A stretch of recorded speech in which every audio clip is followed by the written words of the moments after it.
Hello Internet friends, this is Tim Schrock from Design Build Solutions bringing you today's Tech Tip Tuesday. Today's tip is going to be a little more complex and complicated than previous videos, but I hope it will be helpful.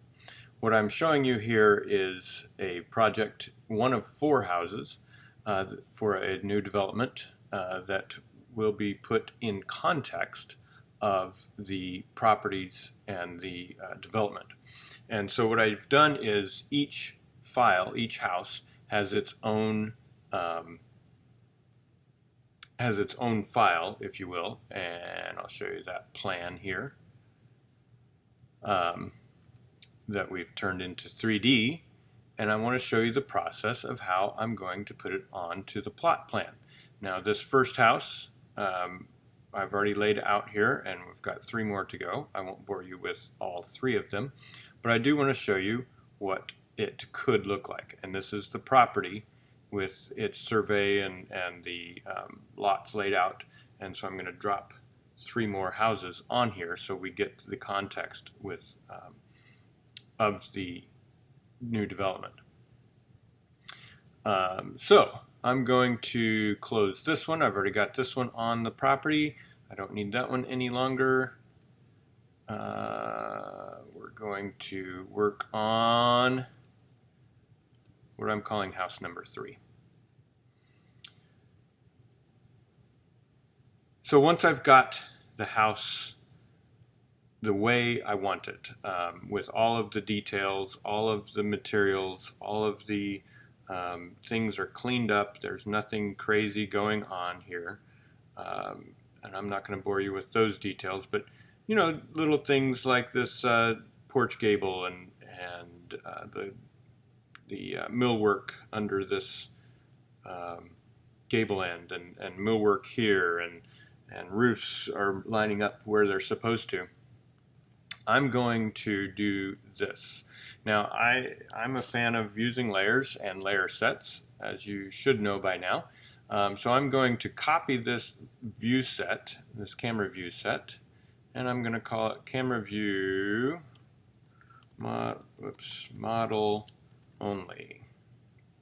Of course you can change these as you like, that makes sense to you, but this is how it makes sense to me.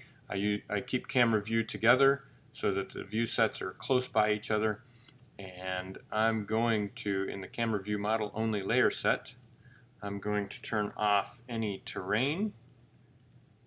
I'm going to turn off plants, and I'm going to turn off the roads and sidewalks. Now what I'm doing on my keyboard is just hitting TER for terrain, and it jumps quickly there. PL for plants, R for jumps to roads, you know, because it's just by the first letter or multiple letters, PL for plants, etc. And I'm going to click OK. Now nothing changed because I haven't changed the view set yet. So I'm going to switch to model only. I've got one little thing there that doesn't need to be there. Let's take it for a spin it one more time and just make sure this is the way it wants to be. And you know what? This foundation, garage foundation, is not quite right.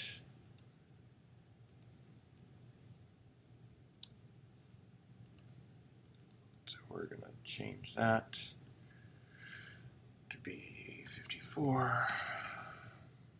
Back to camera.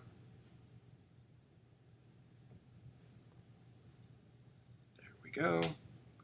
That's more better. Excellent.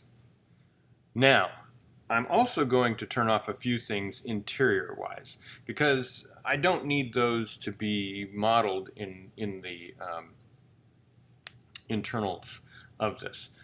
So what I would do is things like I know furniture. I don't need furniture, interior or exterior. I don't need interior fixtures. I don't need cabinetry in this model only. So I'm going to shift click and turn those off.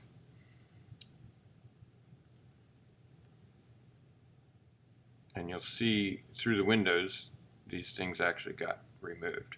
And once again, it's just because I don't want those surfaces to be modeled in this object that I'm going to create.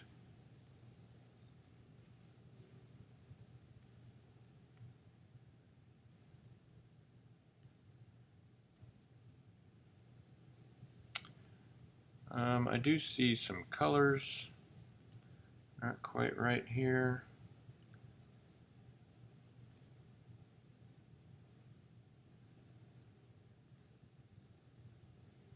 There we go. There's that. Now, from here, I'm going to go into my tools. Once this is set, I'm going to go into my tools menu option here and symbol and convert to symbol. I'm going to make it an exterior fixture. I'm not going to add it to the library because I don't need this. Again, I just need it for the plot plan. And I'm going to click OK. We're going to go to the plot plan here after Chief Architect thinks for a minute. And you'll notice it's automatically pulling up that symbol. Now, I'm going to drop it right here. And I'm going to Command D, Command on my Mac, Control D on your keyboard is going to make it parallel. I want to make it parallel to the ridge. Now I don't want it that parallel, I want it this way, and we're going to make it parallel to the ridge. Now, as you can see, the outline of this goes to the roof and in fact the gutters, and you see the ridge caps on here and hip caps. So, but this outline is for the outline of the foundation, which I do not see on this piece here, symbol. So I'm going to actually use the hips to line it up properly. And in fact, we've moved this over and this way. I'm going to use polar 18.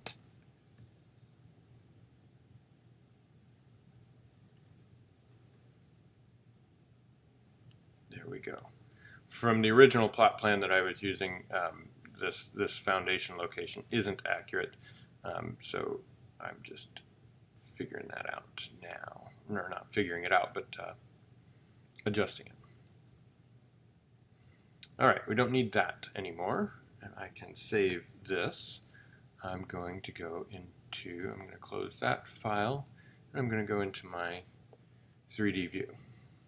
Now remember, we have the basement set on here, so it's going to drop that bottom of the foundation or that basement on the highest point of grade here, which I really don't want it like that. So I could command. I don't want to command because I want it to, I don't want to move it left and right. I'm just going to hit the S key and pull it straight down.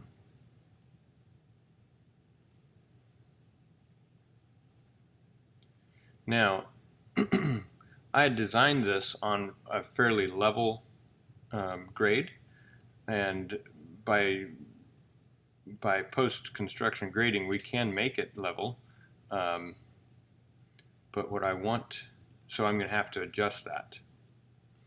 So I'm going to select this, and I'm actually, there's a couple of tricks that you need to know about, because when I adjust this grade, if I leave these settings the way it is currently, the house will keep moving as you change the grade because of this elevation reference option right here. Instead of from finished floor, I want to change that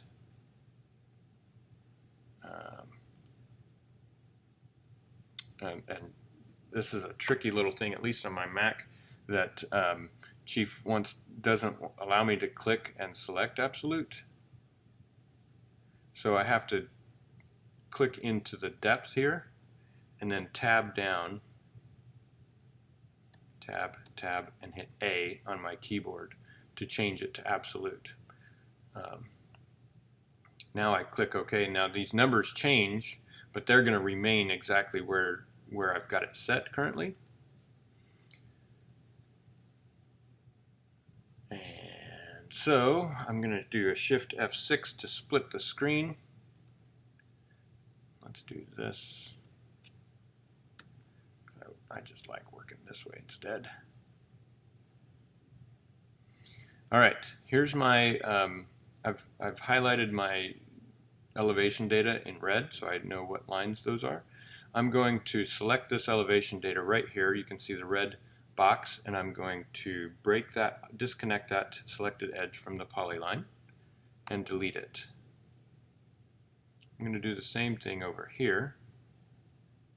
Disconnect and delete it, and then I'm going to delete the intermediate terrain elevation. And the reason I'm doing this split screen is so I can see what's happening as we go along. Now let's zoom in here, and I'm going to do, right here's my elevation line. I'm going to do an elevation line right there.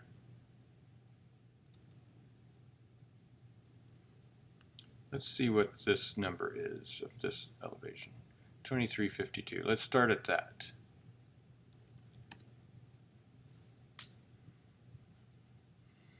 That looks about 8 inches too low, so let's go 2360.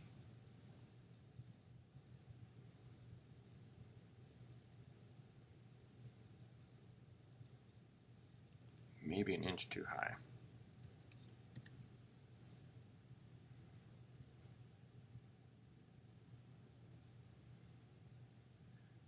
Now I can just copy and paste that elevation line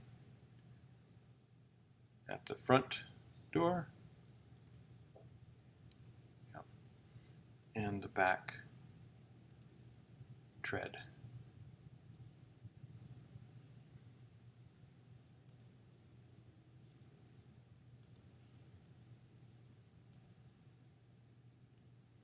So now my elevation's looking pretty good around here.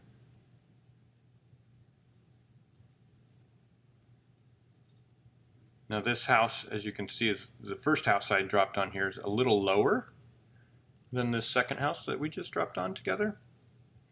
And that's appropriate for the plot, and it's appropriate to each house individually as well. And basically with that last move that I just did with the 2359, it is just final grading stuff. They can certainly do that.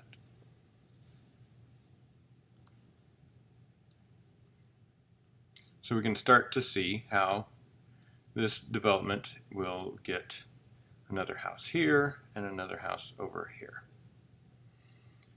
And see how that's working. Hey, I hope this has been helpful for you. If you have any questions or thoughts on this or other chief architect topics or construction topics, please feel free to leave a comment below and I'll try to get back to you as quickly as I can. As always, have a wonderful week.